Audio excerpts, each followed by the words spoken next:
Hi everyone, this is Dr. Rice, and I really enjoyed reading your reading reflections on the articles from Teaching Exceptional Children, which is the practitioner journal from the Council for Exceptional Children. So I made some notes on the questions that you asked during your reflections, and since so many of the questions were similar, I just thought it would be best to address them to the class. And instead of typing all that out for you to read, I thought maybe we could just have a little conversation today. So the first thing I wanted to address was the article on community-based instruction. Now, community-based instruction is instruction that actually happens out in the community. So I know that there are some classrooms and they're called, this is a CBI classroom. Well, if you're not leaving the school and going in the community, it's not a CBI classroom. What they're using a term, curriculum-based, community-based instruction to mean a classroom that focuses on a functional curriculum, where students in the classroom are working significantly below than their same age peers, and they need to learn functional skills, have that direct, explicit instruction in functional skills. Now, I wish that we had 10 weeks to work together on CBI, but just to kind of introduce you to the topic, I have posted some video. I know at least one video in your resources folder that's right below week 5 that really gives you a nice overview of CBI. Also, you will want to make sure you watch the video in that folder on Coffee Cart. If you're not familiar with Coffee Cart, this is an excellent way to bring community-based experiences into the school building. So make sure you check out Coffee Cart. There is not really a curriculum for Coffee Cart, but you can Google and all of these great resources will come up from teachers that have implemented Coffee Cart in their building, because every building has its own nuances, its own culture, so you would need to adapt that Coffee Cart experience for the students that were participating to not only meet their needs, but the community needs. Coffee Cart is a great way to incorporate so many different IEP goals, from communication to those employment transition type goals and preparation that we're looking for, math goals for money exchange, so many wonderful things. So check out the 2 videos there on CBI and then the second one on Coffee Cart. You will love it. Now, as far as funding and things are in regards to CBI, it really depends on the school district and the funding that you have available. I had the benefit of working for a school district in Arizona, Paradise Valley Unified School District, and it was paradise. And I was able to access a van on a weekly basis. I was able to take my students into the community shopping.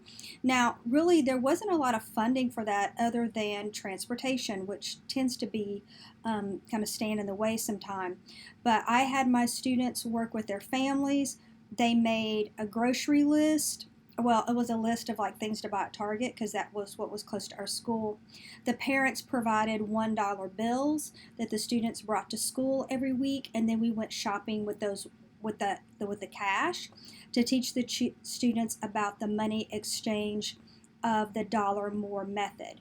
So if something cost $5.87, they were still learning one-to-one counting, but they would count out $5 and then one more for the change. Now, I recognize that the situation that I was in, there were so many things that weren't as big of a concern. I didn't have families that were using, say, an EBT card, for example, buying a lot of their home, the things that they needed in their home because of the neighborhoods that these schools were servicing. So when it comes to curriculum-based instruction, you really has to be, you have to think about the community that you're serving, the students that are in your class, what resources do the families have access to, what resources can the community provide. So it's really unique for your situation. But community-based instruction is about going into the community for teaching experiences. Now, one of you asked about skill priority. Well, Everything that we do in special education is based on assessment.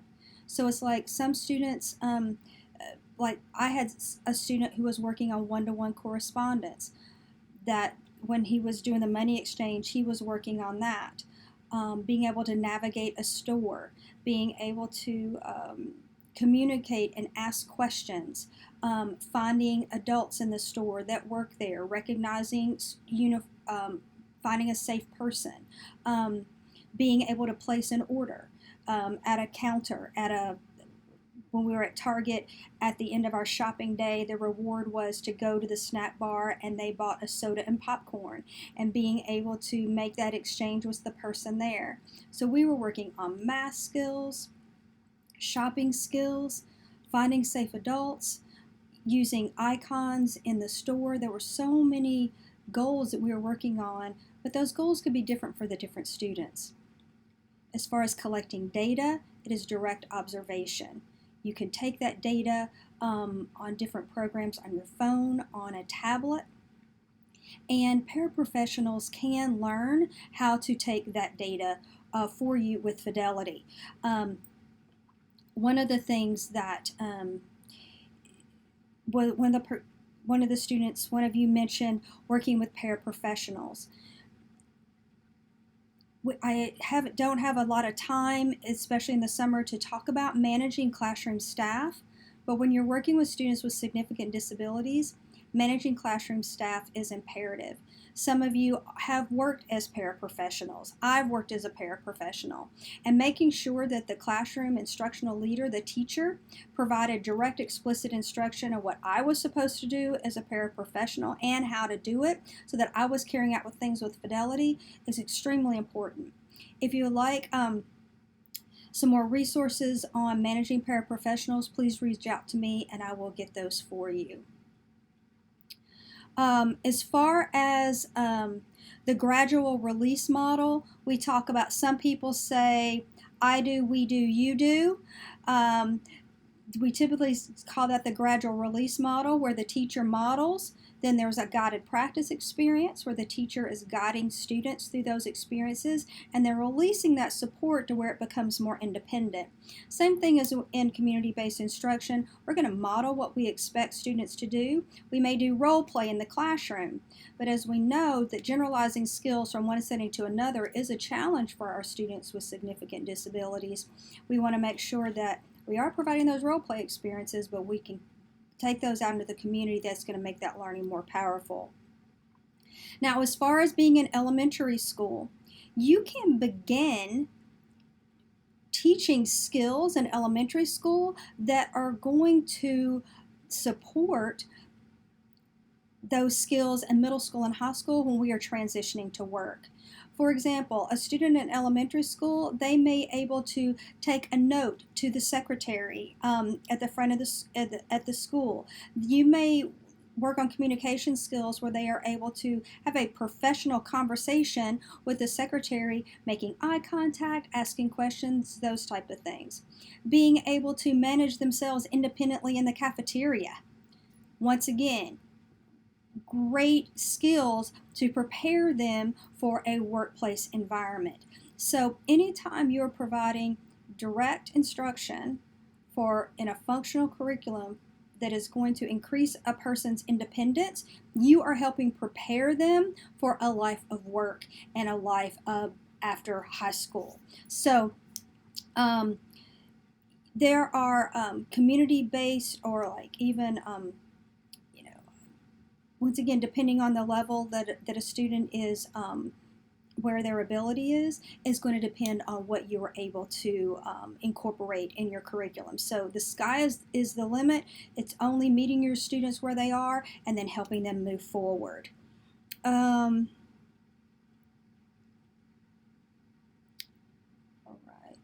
Now, as far as students understanding their post-secondary goals, is having those conversations. Now, you're about to start a unit, well, hopefully you have already this week, with your transition planning. And a lot of what happens after high school, that needs to be in collaboration and talking with the students and the families. And you are going to learn more about the student-centered IEPs, Engaging students in those planning activities, and then also looking at what type of assessments that you implement to help them create those transition plans. You're going to learn a lot about that this week. So if you have questions, please reach out to me about that. So look at my time here. All right. One of the things that I wanted to mention here is when it came to the community partnerships and also the homeschool partnerships, those two articles were talking about pretty extensive programs that were in place. And I know it can look overwhelming when we're starting to talk about, oh wow, having 10 community partners, and oh wow, how do I engage and create trusting relationships with families? It's one person at a time.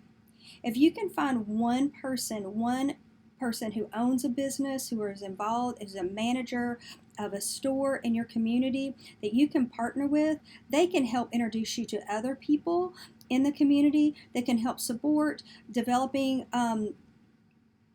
community-based instructional experiences for students, because you had a relationship that started with one business person in your city, if you are in your community. So please just know that it starts with a relationship of one.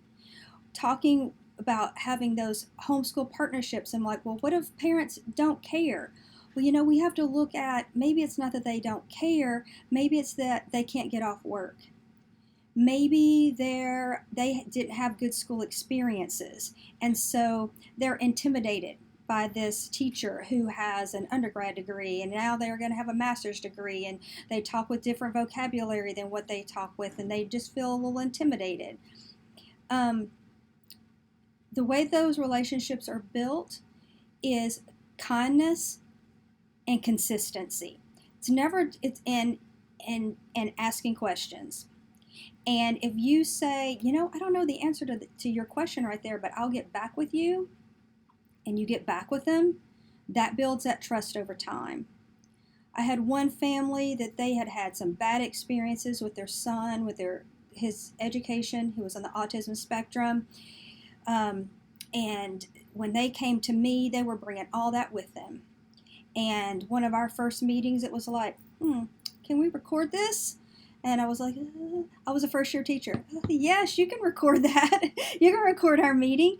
But then over the 2 years that we were together, because of the consistency in the relationship, because they recognized that I cared about their son, they began to trust me over time. And I meant to bring it today, but I still have a red baseball cap that the dad gave me, and they had it engraved, and it said #1 teacher on it. It's not because I'm the greatest teacher in the world, but I cared, and I consistently cared, and they saw that I cared for their son. I'm going to have to stop this video and maybe take it up again, because I can only upload 15 minutes to YouTube, so I'll see you in a minute.